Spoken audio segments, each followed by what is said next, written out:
Until the 20th century, I think that science had been very, very linear, in particular dominated by kind of Newtonian physics, where you had this kind of approach. You're looking for very, very basic rules, and you can apply these very basic rules to these very, very simple, self-contained, autarkic kind of atoms. And then you're thinking about these atoms as billiard balls, right? And so all of these rules are going to apply to each of one of these atoms of your analysis individually.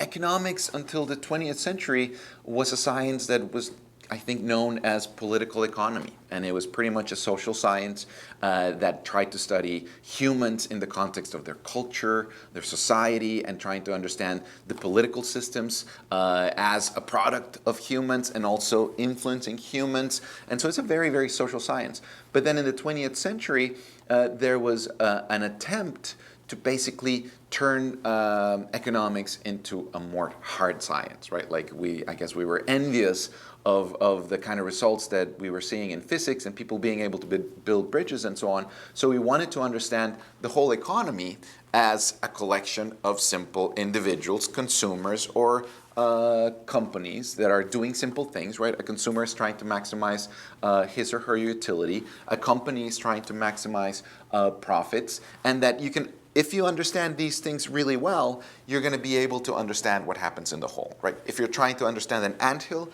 all you got to do is understand the individual ants, and this is really going to allow you to understand the anthill.